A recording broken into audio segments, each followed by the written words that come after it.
Prinsip dasar imunohistokimia. Metode detection protein ada 5, immunohistochemistry (ICC), yang kedua immunohistochemistry atau IHC, yang ketiga Western blotting, yang keempat flow cytometry, yang kelima ELISA. Kelebihan IHK yaitu antibodi mengikat antigen secara spesifik, memberikan informasi lokasi pasti, dapat digunakan untuk menemukan sel dan protein tertentu, dapat digunakan untuk mengidentifikasi kejadian seluler, misalnya apoptosis. Aplikasinya yaitu untuk prognostic marker in cancer, tumor of uncertain hitogenesis, metastasis, responses to treatment, infection, neurodegenerative disease, muscle disease, brain trauma. Respon to treatment-nya bisa kita lihat pada tabel, ada beberapa responnya dan biomarkersnya.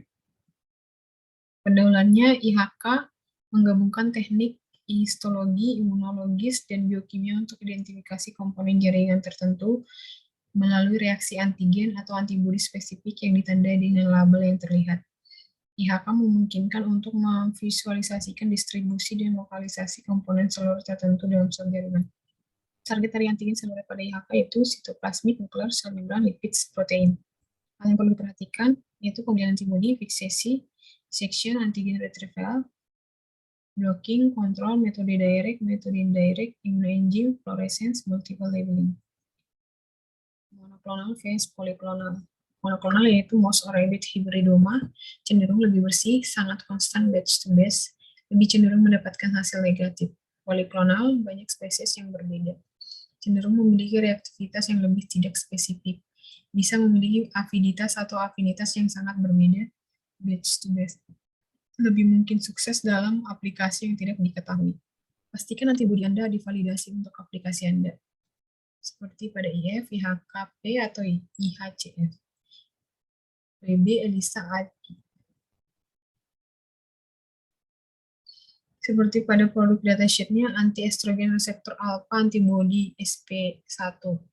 Produk name-nya anti-estrogen reseptor alpha antibody, description-nya rabbit monoklonal SP1 to estrogen reseptor alpha, spesiesnya rabbit, tested application-nya flow cytometry, WB, IHC, ICC, spesies reactivity-nya ke manusia dan tikus, predictor dengan tikus, imunogennya sintetik peptide, epitopnya C-terminal, positif kontrolnya WB, bisa kita lihat.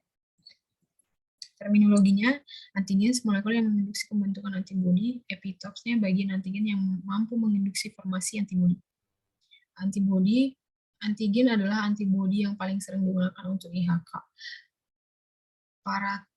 Paratip antibodi berikatan dengan epitop antigen. Antibodi juga protein, sehingga setiap bagian dari antibodi dapat berfungsi untuk menginduksi formasi antibodi sekunder. Teknik imunohistokimia membuktikan bahwa molekul antigen dapat berfungsi baik sebagai antibodi dan antigen.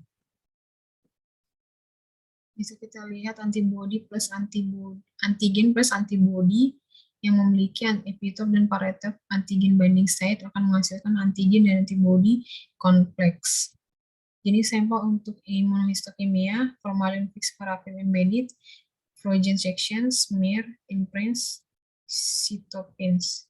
Prinsip dasarnya, antigen pada sel atau jaringan direaksikan dengan antibodi spesifik yang ditempeli label, kemudian ditambahkan substrat, enzim, kromogen, dan menimbulkan gugus yang berwarna.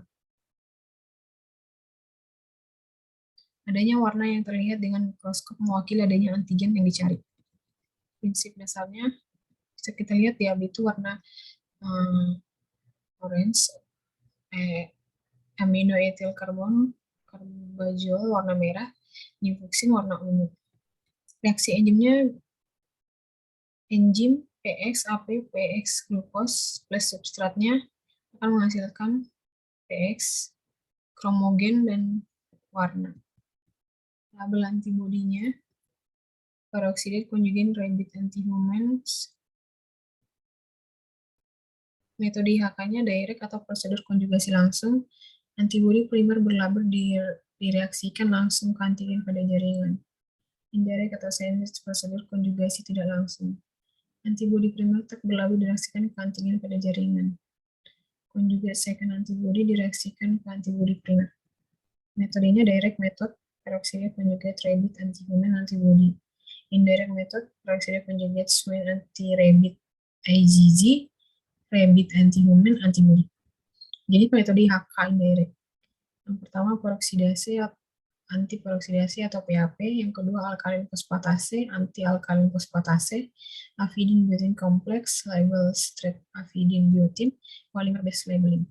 Metode peroksidase atau PAP dan alkalin fosfatase, anti-alkalin fosfatase. Metode avidin biotin kompleks atau ABC, using di ABC sistemnya ditambahkan primary antibody, terus ditambahkan juga biotin lethal secondary antibody. Yang ketiga, ditambahkan avidin atau biotin enzim kompleks. Dan yang keempat, ditambahkan enzim substrat. Metode ABC bisa kita lihat hasilnya.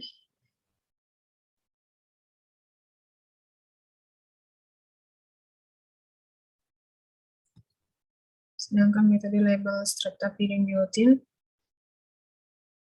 reaksinya bisa kita lihat pada gambar, yaitu biotin streptavidin, enzim substrat solution-nya, color precipitate-nya, primary antibody-nya, biotin late secondary antibody, dan tisu antigen. Metode avidin biotin atau streptavidin, metode ini mengatasi beberapa permasalahan berhubungan sistem ABC dengan mensubstitusi streptavidin dengan avidin dan mencugasi secara langsung streptavidin menjadi molekul enzim.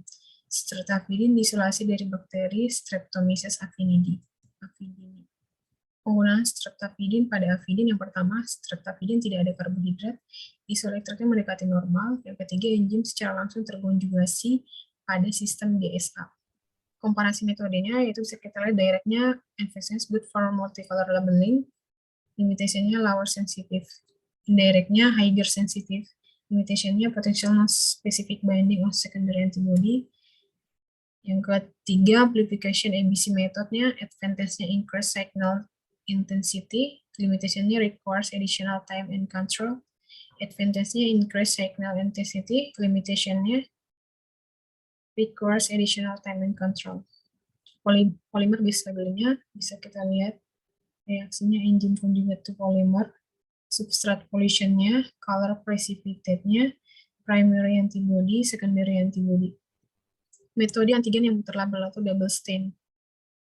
Kontrolnya avidin biotin indirect dan PAP. Kontrolnya kontrol positif, kontrol negatif, terdiri dari dua, spesifik negatif kontrol dan spesifik negatif kontrol. Internal kontrol. Kontrol positif tujuannya mengecek prosedur, kualitas reagen, jaringan lain mengandung antigen understudy, ikut semua tahap, prosedur, tahap durasi, reagensia, spesifitas konsentrasi, retrieval, harus positif, positif lemah, sensitivitas. Kontrol negatif yaitu tujuannya mengecek spesifitas antibodi primer, jaringan lain tanpa antigen understudy ikut semua tahap. Jaringan kasus, tahap antibodi primer diganti serum normal, harus negatif. Positif lemah atau non-spesifik sebagai baseline. Dan spesifik negatif kontrol tujuannya mengecek non-spesifik background staining pada sampel. Jaringan yang sama dengan sampel atau pasien, antibodi primer diganti atau ditiadakan, harus negatif. Hasil positif dijadikan baseline interpretasi slide kasus. Kontrol internal, sel yang mengandung antigen atau understudy yang terdapat pada jaringan sampel atau pasien sebagai kontrol positif terbaik. Bisa kita lihat pada slide-nya, yaitu terdapat internal negatif tisunya, internal negatif tisu kontrolnya, endogenous pigmentnya, internal positif kontrolnya.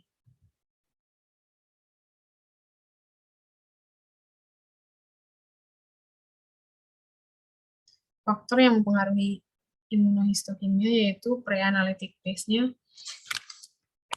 delay including sample into fixative, fixation type and time, decalcification type and time, tissue processing, slide drying time and temperature, analytic phase, antibody selection atau different clonoscope polyclonal, antibody optimization atau antigen retrieval, antibody deletion inclusion time, antibody validation, instrumentation atau different autonomous platform, manual stain, qualification of IHC personnel, CAP inspection atau certification. post-analytical phase, positive and negative tissue control, interpretation, result reporting, pathologist performance, digital pathologist with imaging analysis. Faktor tissue processing influence IHC results. Pertama, fixation delay, fixative type, fixative concentration, pH and buffer, time in fixative, reagents and conditional of dehydration, clearing reagent and temperature, parameter embedding temperature and duration, condition of slide drying and storage. Factor with no reported effect on IHC test result. Tissue to fixative ratio, type and process use, type of paraffin, post-fixation phasing duration, the number and position of specimen during dehydration, the duration of paraffin box storage. Terima kasih.